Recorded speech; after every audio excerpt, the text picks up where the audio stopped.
Salam sejahtera untuk kita semua. Terima kasih atas kesempatannya, Pak, Bu. Perkenalkan, saya Panji Ananda Lumanturuan, Prodi Informatika, dengan NIM 11S24044 dari kelompok 16. Di sini saya akan menjelaskan praktikum ketiga, sistem operasi mengenai pipe.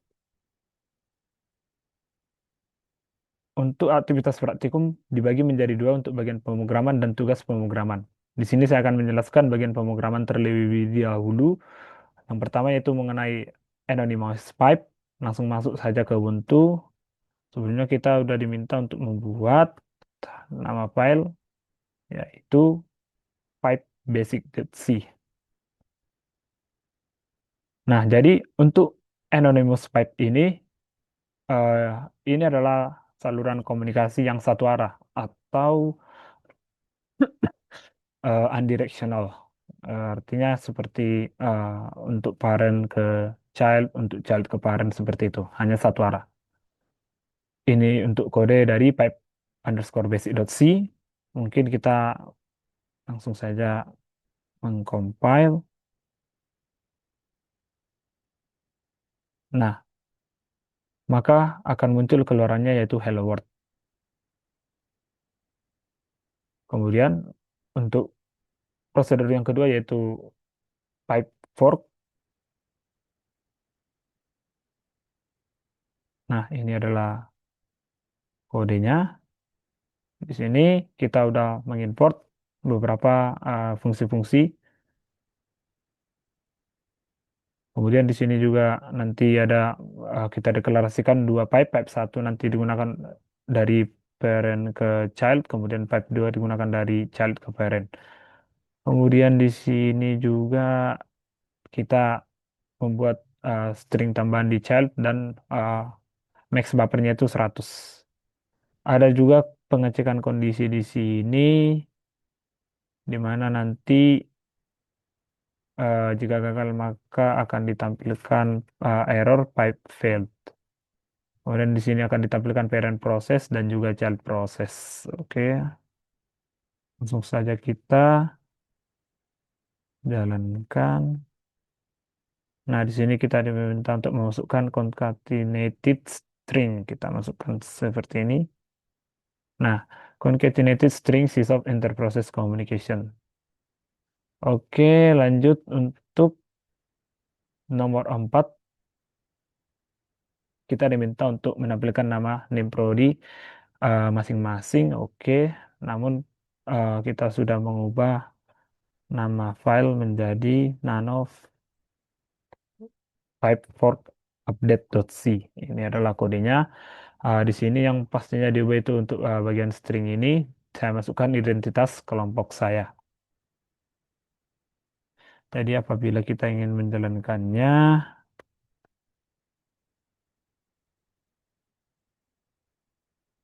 kita masukkan concatenated string mungkin kelompok. Nah, concatenated string kelompok dan akan ditampilkan juga identitas kelompok saya.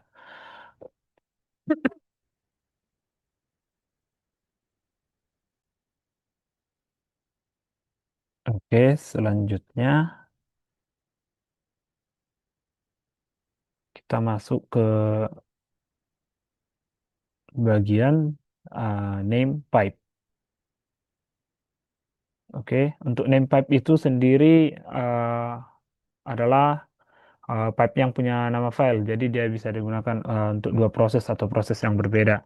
Jadi dia itu dua arah, jadi bisa digunakan antar komputer. Di sini sudah saya buat nano pipe WR. Ini adalah kode dari nano yang pipe WR. Kita pastinya membuat file descriptor ini PD, FD untuk Vivo. Kemudian ada char juga nama Vivonya. Kemudian MK Vivo itu membuat Vivo dengan permissionnya ya, kode 0666. Nanti itu untuk read and write pada semua user. Kemudian ada di sini array dengan max 80. Array pertama itu buffer untuk menerima data. Kemudian array yang kedua ini nanti untuk menerima input dari user. Kemudian di sini ada kondisi while.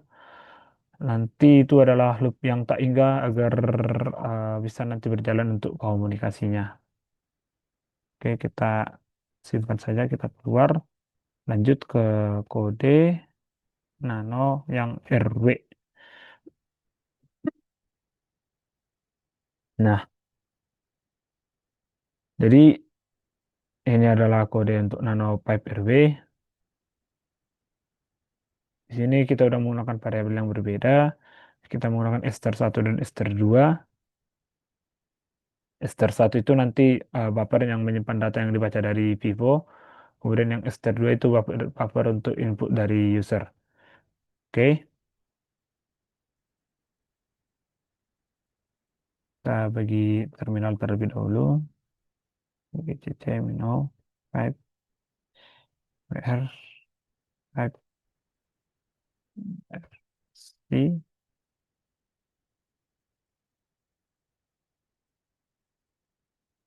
Kemudian sini cc minus pipe rw pipe rw.c rw.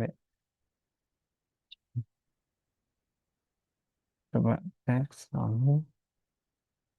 Nah, maka di sini akan muncul user 1 sama dengan halo. Kita bisa balas.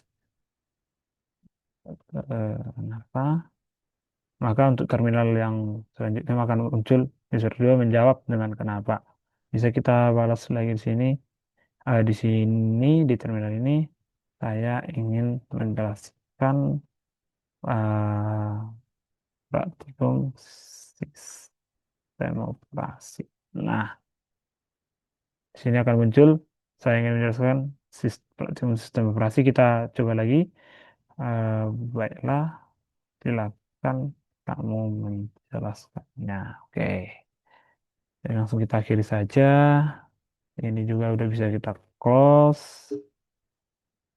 Sekian untuk bagian B, pemrograman untuk name pipe yang dua arah.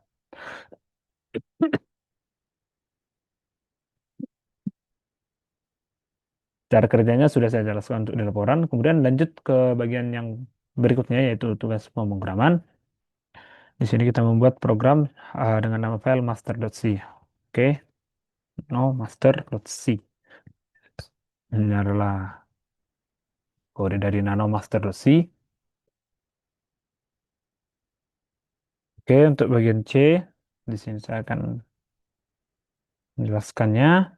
Jadi kita itu membuat sistem client server. Program satu itu kan kita membuat master.c, inilah kodenya. Jadi itu saya akan jelaskan kode-kode ini. Di sini kita udah banyak mengimport fungsi-fungsi. Kemudian di sini ada name pipe dari, aduh, balik lagi. Oh, ini dia. Oke, di sini name pipe dari master ke worker. Kemudian dari worker ke master.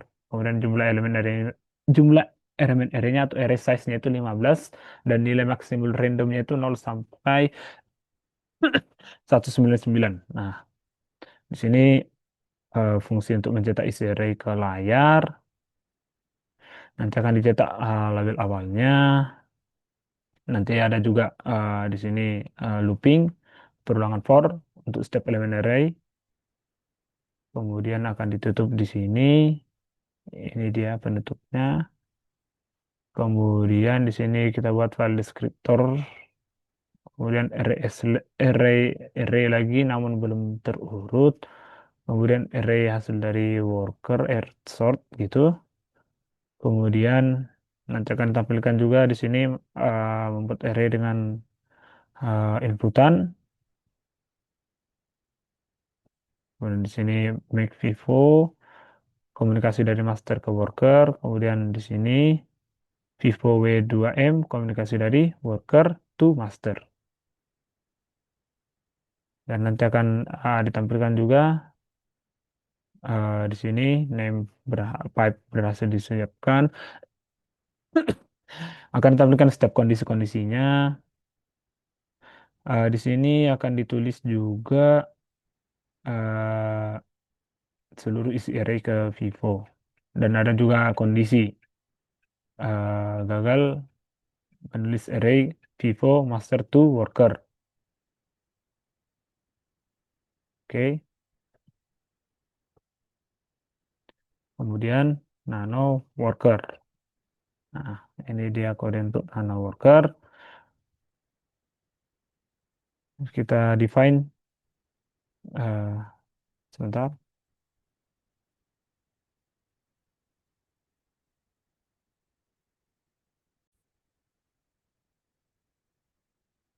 Oke, ini kode-kodenya.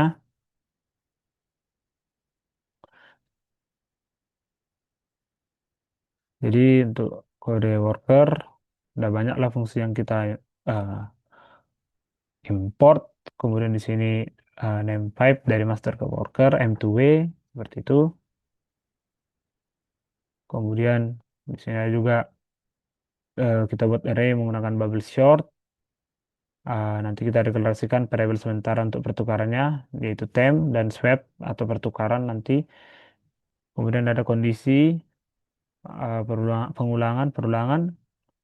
Kemudian ada kondisi juga pembandingan elemen. Jika elemennya yang kiri lebih besar, maka akan terjadi eh, tukar posisi. Kemudian di sini kita buat file descriptor untuk Vivo. Kemudian eh, kita mendeklarasikan array. Di sini membuat Vivo untuk menerima data dari master M2W, master to worker. Kemudian W to M mengirim data ke master.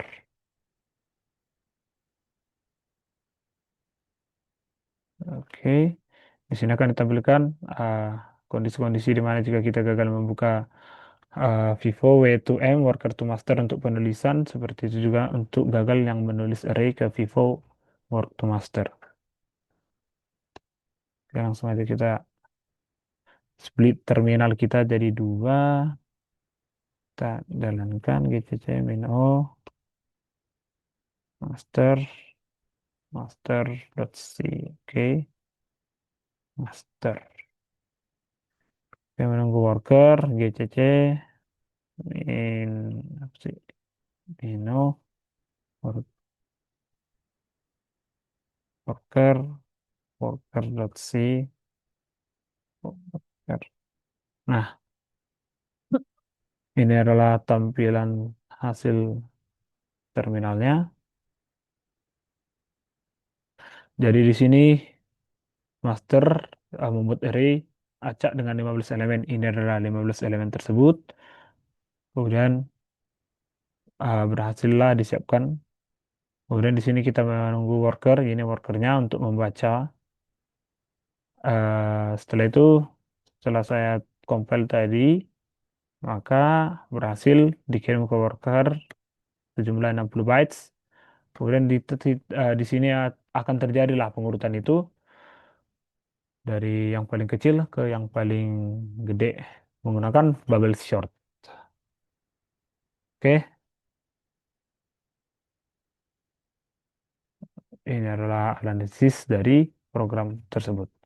Sekian Pak yang dapat saya jelaskan untuk praktikum ketiga sistem operasi mengenai Pak Pipe. Apabila terdapat kesalahan kata, mohon dimaafkan. Terima kasih Pak Bu.